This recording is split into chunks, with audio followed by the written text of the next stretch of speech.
السلام عليكم ورحمة الله وبركاته. اللهم صل وسلم وبارك على سيدنا محمد. ازيكم يا حبايبي؟ اخباركم ايه؟ وحشتوني جدا جدا.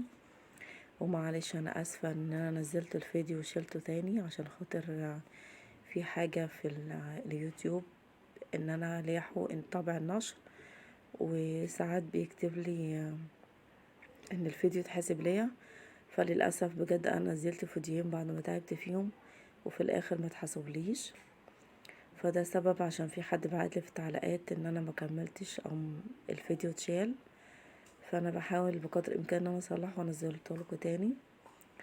فمعلش انا اسفه على التاخير طبعا ان انا مسحته وما كملتهوش.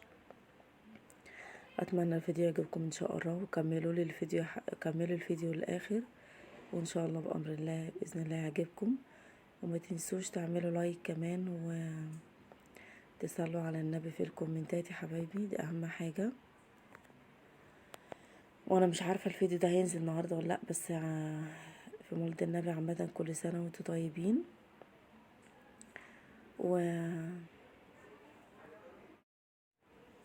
وبحاول بقى انوع لكم مثلا في البيت العراقيين ومثلا شويه تركي، بحاول ان انا اعمل لكم ميكس حلو عشان كمان ما تزهقوش. وبقدر الامكان ما اجيب لكم كل الديزاين الجديد. يعني اكيد اللي متابعني عارف ان انا بقدر الامكان بحاول اجيب لكم كل حاجه جديده بجد والله. عشان كده انا بقول لكم بجد بتعب في فيديوهات دي جدا على ما احاول انزلها وما انتش طبعا حوار. اكيد الفان في اليوتيوب عارف بجد ان حاجه زي كده متعبه شويه. وكمان احب قبل ما انسى اشكر كل متابعين الجداد، متشكره جدا جدا ليكوا على متابعتكم ليا واهتمامكم كمان بالقناه، وكمان اللايك اللي بقيتوا تهتموا بيه. بجد متشكره قوي ليكوا، وربنا يخليكوا ليا ويديمكوا دايما في حياتي نعمه يا رب. واحب اشكر كمان كان في حد اسمه اسماء او سما من تونس بعتالي، طبعا ده شرف ليا. انا حبيت اشكرك جدا، واذكر كمان اسمك في الفيديو. وانا قلت لكم قولي لي بتتابعوني منين وقولي لي اسمكم وانا هضيفكم طبعا في الفيديو زي ما انتوا سمعتوا دلوقتي. متشكره جدا ليكي يا اسماء اللي من تونس، طبعا على راسي. تحياتي ليكي وتحياتي للجزائر وتحياتي لمصر وناس كتير متابعيني. متشكره جدا ليكم عشان ما حدش طبعا يزعل مني. احب اشكر طبعا كل متابعيني. و ايه رايكم بقى في الفاشونيستا العسل دي؟ والدرس بتاعها تحفه. عايزه اقول لكم دي من العراق وشطوره جدا جدا بردك. وعجبني الديزاين بتاع البيت، وكمان استايلها في اللبس، بتلبس حلو جدا جدا، ذوقها بجد حلو في اللبس. فحبيت ان انا اوريكم كمان ان هي بترتب في البيت ترتيباتها واهتمامها بنفسها وبزوجها وبعيالها. ما شاء الله، ربنا يا رب يبارك لها. هي شطورة قوي، ما شاء الله عليها. وعايزة اقول لكم بقى عاملة ميكس في الملايات تحفة. بتعمل ملايات حلوة جدا ومفارش تحفة. عايزة اقول لكم ان كل شوية بتنزل فيديو للملايات بتاعتها، اشكال كتيرة وموديلات حلوة قوي قوي. اللي حابب ان انا انزل له كام ملاية منهم او الموديلات بتاعتها يبعتلي في الكومنتات، تمام؟ وانا تحت امركم. وكمان يا حبايبي ما تنسوش اللي محتاج اي حاجة او اي طلب يبعتلي وانا هرد عليكم. تعرفين ان انا برد طبعا، ومتشكرة جدا جدا اللي بيتابعني واللي بعتلي في تعليقات. والله انا يعني ببقى اسفة وبجد ان انا بتأخر في ساعات في الرد، والله ببقى فعلا ما خدتش بالي ان انا في تعليق جايلي او كده. فده سبب ان انا ما بردش بسرعة. فانا بجد عشان كان في حد زعل مني في المتابعين، حقك عليا او حقك عليا بجد والله غصب عني. انا اعتذرت له، بس قلت لما انزل فيديو اتأسف كمان عشان ما حدش يزعل مني.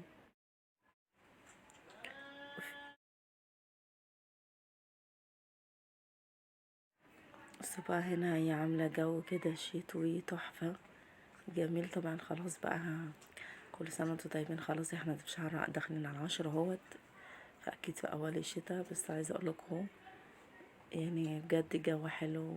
توقيت الشتاء كمان جميل وتحفة انتوا عارفين بقى الشتا وجمالها كده والدفى بتاعها. في ناس اكيد ما بتحب الشتا كتير، بس انا بحب الشتا وبحب الجو بتاعها بجد حلو قوي قوي. طبعا ده روتين اليوم بقى بتاع اللي بتبدأ من اول اليوم كده. بس بتعمل هنا كمان حلويات شرقي تحفة، زي ما انتوا شايفين هي المقادير بتاعتها المعجنات مكتوبة. كملوا بقى الفيديو شوفوا.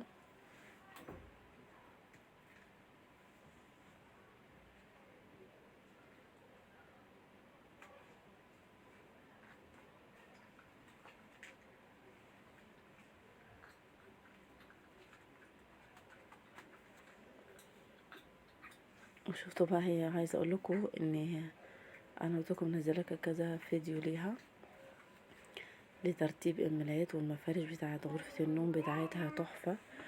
وعجبني كمان المطبخ بتاعها. بصوا شايفين كل حاجه اللي هي البنك، طبعا ده احنا عارفين اللي هو الشغل التركي، اللي من عشاق التركي زي طبعا انا بميل جدا الالوان ديت لانها ما بتبطلش اكيد، وكمان مريحه وحلوه جدا، ومن اشيك ومن اجمل بصراحه الحاجات اللي تقدري تكونيها او تفضليها في المطبخ بتاعك. مريحة جدا جدا اكيد طبعا.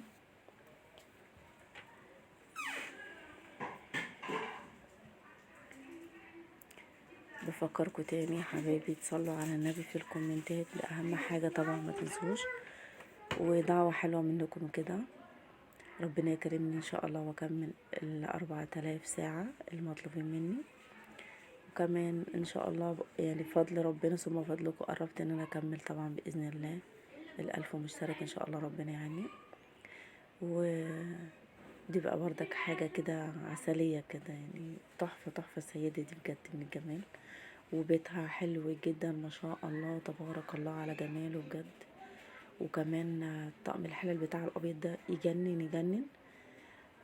كمان انا بنزل لكم الاجهزه كلها بتاعه المطبخ الحديثه، حتى طقم التوابل كل حاجه، عشان خاطر زي هرجع اقول تاني اللي حابه تجدد في مطبخها في ديكوراتها. لو عروسه بتجيب اجهزه طبعا تبقى عارفه كل حاجه جديده بالنسبه لها، فده سبب ان انا بنزل كل حاجه جديده عشان يبقى عندكم كل جديد، كراكيب موناليزا وبس.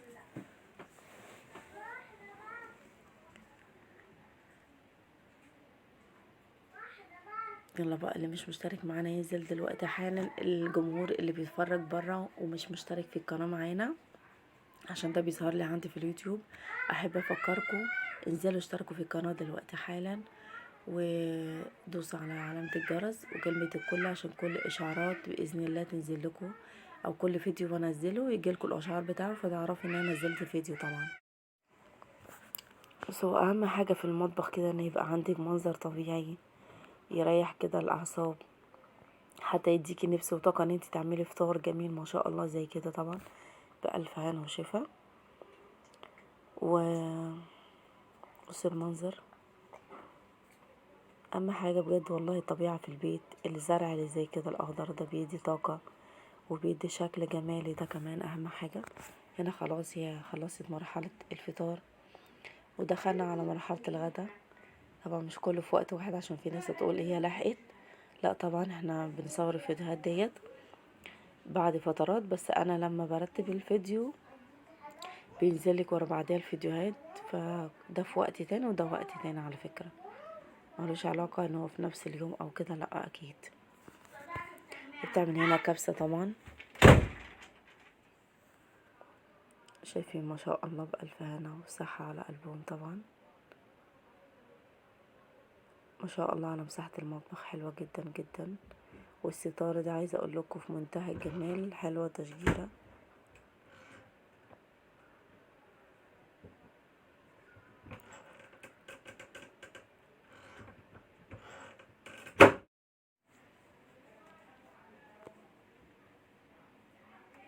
بس بقى عايزة اقول لكم المكان بتاع الغسيل ده عايزة اقول لكم حلو جدا جدا ومترتبة، وده مطبخ على فكرة تاني بس حبيت اصوره عشان خاطر الشجر اللي فيه والمنظر اللي فيه حلو جدا، وكمان لونه لون الخشب نفسه حلو، فبحب اعمل لكم ميكس زي ما قلت لكم في كل اشكال كل الديزاين بتاع البيت مع الاصح. وعايزه اقول لكم بقى النازل السنه دي في الديزاين او الكوشن او الحاجه اللي ممكن مفرش تحطيها على الترابيزه او كمان الركنه، اللي هو لون الاورنج اللي انتوا شايفينه دوت. اللون ده نازل، هو طبعا نزل في الصيف، بس انا شايفاه ان هو نازل في الشتاء كمان كتير جدا. اللي بتحب دايما تجدد في فرش للصيف زي ما احنا عارفين بتاع البيت، وفرش للصيف والشتاء. فدوت عايزه اقول لكم الجديد اللي هو نازل لون الاورنج، اذا كان الكوشن او المفارش.